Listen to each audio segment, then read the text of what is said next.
ஏன் தாயி இப்படி கட்ட வண்டில போய் உடம்ப கெடுத்துக்கிறிய? நாளைக்கு ஒண்ணுன்னா கவலைப்பட போறது நான் தானே. ஆமா வள்ளி, நான் ஒண்ணு அத நம்பல. இருந்தாலும் மனச போட்டு ஏன் குழப்பிக்கணும்னு கேக்குறேன். உன் அப்பாவுடைய வம்சம் கேரளாவில இருந்து வந்திருக்கிறதாவும் அவரோட தங்கச்சி பையனை உனக்கு கல்யாணம் செய்ய போறதாவும் ஊர்ல பேசிக்கிறானுங்க. அவனுங்க கிடக்குறானுங்க நாரி பசங்க. சின்ன வயசுல தமிழ் பாட்டா பாட சொல்லி என்ன தொந்தரவு பண்ணதையும் நானும் உனக்கு அழுக்காம பாடி காட்டினதும் ஊருக்கு எங்க தெரிய போகுது. ஒருவேளை உனக்கு கேரளாக்கார பையன் தான் பிடிக்கும்னு சொன்னா ஞானும் என்னோடு மலையாளத்தில் சம்சாரிக்கும் பாடும். எந்தா குட்டி ராஜவல்லி மனசுலாயா? வைராக்கியம்னு இந்த தர்மராஜன் மனசுல வச்சுட்டோம். நடக்கிற கதையே வேற. என்ன கலாட்டா தம்பி? நீங்க யார்கிட்ட பேசுறீங்கன்னு நல்லா புரியுதுல்ல? பார்த்து பேசுங்க. நீங்க வண்டியில ஏறமா? நாய முத்தச்சி பண்ணையில இருக்கிற கூலிக்கார கழுதிங்க கூட என்ன எழுத்து பேச ஆரம்பிச்சிட்டீங்கல்ல. எல்லாம் நேரம்டா நேரம். முத்தச்சி பண்ணையில இருக்கிற ஒரு துரும்ப பத்தி பேசினாலும் பண்ணையில இருக்கிற ஒவ்வொரு புல்லும் எதிர்த்து நிக்கும். என்னடி சொன்ன?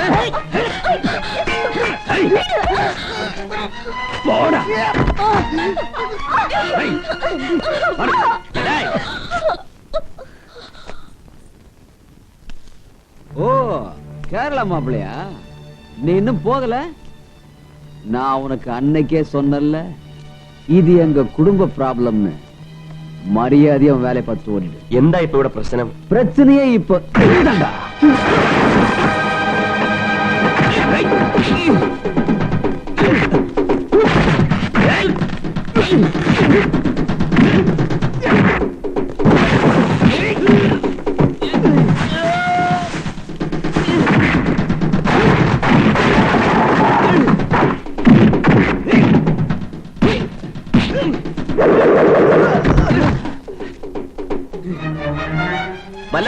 சரிங்க, அவனை விடாதீங்களா?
அடாடாடாடாடா என் ரத்தம் என்னமா துடிக்குது பாரு ராத்தா. ரத்தம் துடிக்காதுங்க எஜமா.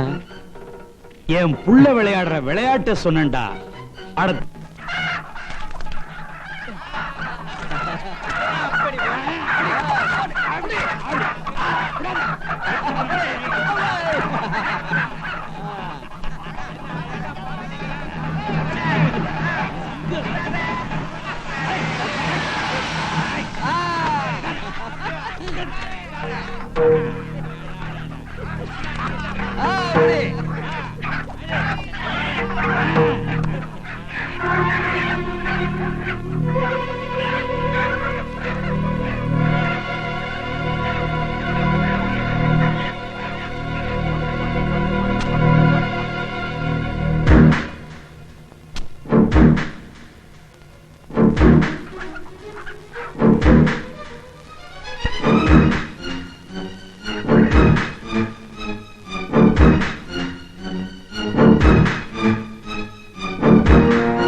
நான் ரொம்ப கடவுள் பக்தி உள்ளவன்.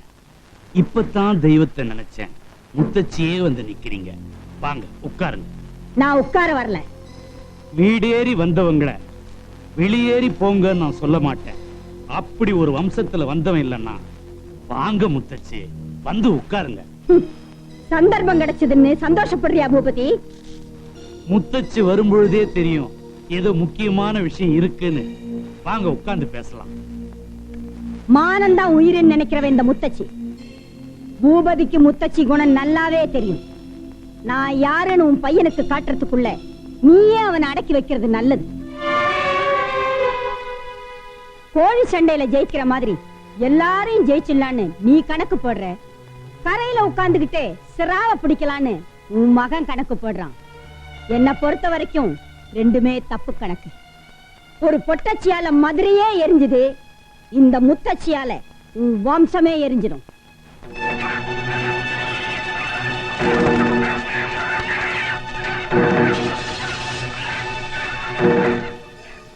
என்னப்பா கிழவி தப்பு கணக்கு கிப்பு கணக்குன்னு சொல்லிட்டு போகுது, நீங்க ஒண்ணுமே பேசாம சும்மா இருக்கீங்க? போய் ஒரு ஸ்லேட் எடுத்துட்டு வா. ரெண்டு பேருமே உட்கார்ந்து கணக்கு போடலாம். போடா. டேய், அந்த மலையாள பையனை ஒரேடி அனுப்பிடு. എങ്ക എജമാ? കൈലാസത്തിക്ക്. മുഹൂർത്തം നോക്കിയത് കരുതി ജോലി തീർന്നു വിചാരിക്കണ്ട. കല്യാണത്തിന് 2 ദിവസം മുമ്പ് ഇങ്ങ് എത്തണം. சரி அதே வக்கீல் சார் சொல்லலாமா? 2 நாள் என்ன, ஒரு வாரத்துக்கு முன்னாடியே வந்துடுறேன். ഓ സന്തോഷം. ദാ. நல்லதுங்க. வாங்க வாங்க. பாத்தீங்களா? ஓ.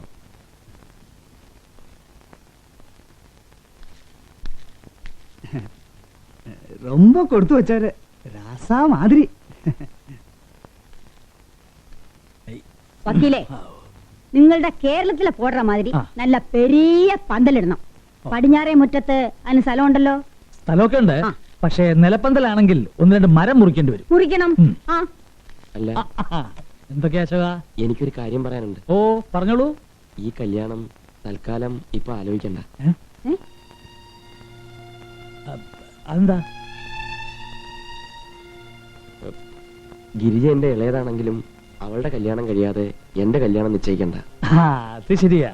പെൺകുട്ടികളുണ്ടെങ്കിൽ അവരുടെ കല്യാണം ആദ്യം നടത്തണം. അതാ തറവാടികളുടെ രീതി. അത് ഞങ്ങൾ തീരുമാനിച്ചു കഴിഞ്ഞു. ശ്രാവണം കഴിഞ്ഞാൽ ഗിരിജയുടെ കല്യാണം. ഇനി അശോകന്റെ കല്യാണത്തിന് മുമ്പ് വേണമെങ്കിൽ അങ്ങനെയാവാം. വക്കീലേ, വേணும்னா இந்த 2 கல்யாணத்தையும் ஒரே பந்தல்ல நடத்திடலாம். കറക്റ്റ്. എന്താ അശോക, തൃപ്തിയായില്ലേ? അല്ല, അത് അമ്മയോടും അളിയന്മാരോടും പെങ്ങന്മാരോടും ഒക്കെ വിവരം പറയാം. என்னது, முத்தச்சி பேத்திய அந்த மலையாள பையனுக்கு நிச்சயம் பண்ணிட்டாளா? நாளும் குறிச்சுட்டா தாலிக்கு ஆர்டர் கொடுத்துட்டா அந்த கிழவி. நாம ஓரமா உட்காந்து வாழையில வழிச்சு நக்கிட்டு வர வேண்டியது. ஏய், ஏண்டா சலிச்சுக்கிற?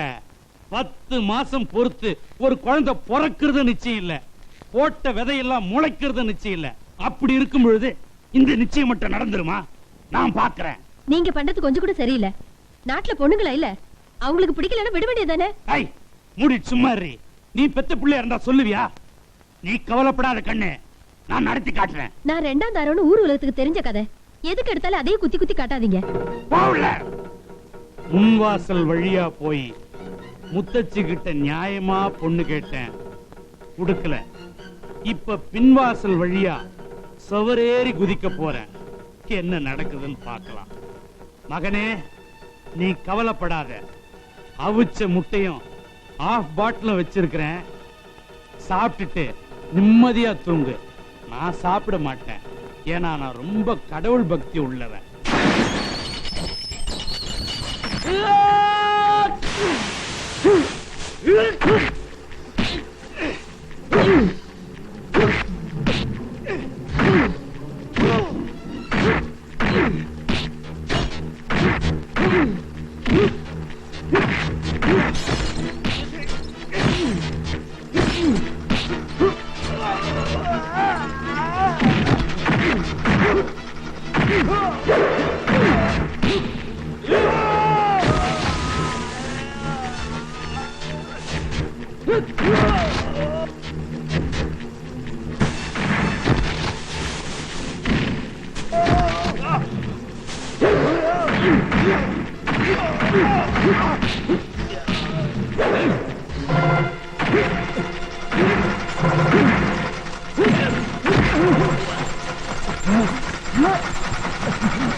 ஐயோ பாவம்.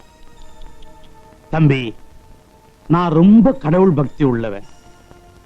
யாரா இருந்தாலும் அவங்கள ஒரு தடவை மன்னிக்கிறது என்னுடைய சுபாவம். அதையும் மீறி எங்க விஷயத்துல யாராவது தலையிட்டா அதுக்கப்புறம் கடவுளே வந்தாலும் நான் மன்னிக்க மாட்டேன்.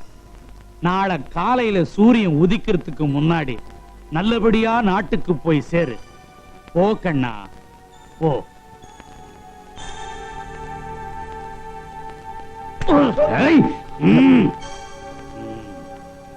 Check. Very good, very good, well done. മിടുക്കി. അവിടെ ഇരിക്കട്ടെ. എന്നാ വിലയ്യ കൂടുന്നോ? ചീട്ടായിരുന്നെങ്കിൽ ഒരു കൈ നോക്കായിരുന്നു. ഓഹോ, ചീട്ടായിരുന്നെ താൻ ഡ്യൂട്ടി സമയത്ത് കളിക്കോ? അല്ല പിന്നെ സാറേ. അശോകനോ? സാറേ, കളിക്കങ്ങളെ. ആ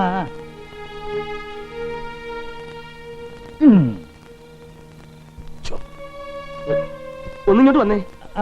ഇതാ വരുന്നു. വക്കീൽ സാറേ. വരുന്നതോ എന്നതാ വെച്ചു. സാറേ, സാറേ, വരുന്നു. സാറേ, കൈക്കറി കാര്യം പറ. ആദ്യം കളി നിർത്ത്, എന്നിട്ട് പറയാം. അതെ, എനിക്ക് ചില കാര്യങ്ങൾ ചോദിക്കാനുണ്ട്. ഇങ്ങോട്ട് നോക്കിയേ. ഈ പെണ്ണിനെ കെട്ടിക്കാൻ ആ കൗണ്ടർ താലി ഞാത്തിക്കൊണ്ട് നടക്കുന്നതിനിടയിലേക്ക് എന്നെ എന്തിനാ പിടിച്ചിട്ടത്? അവളെ അവന് പിടിച്ച് കെട്ടിച്ചു കൊടുക്ക് സാറേ. ഞാൻ പോവാ.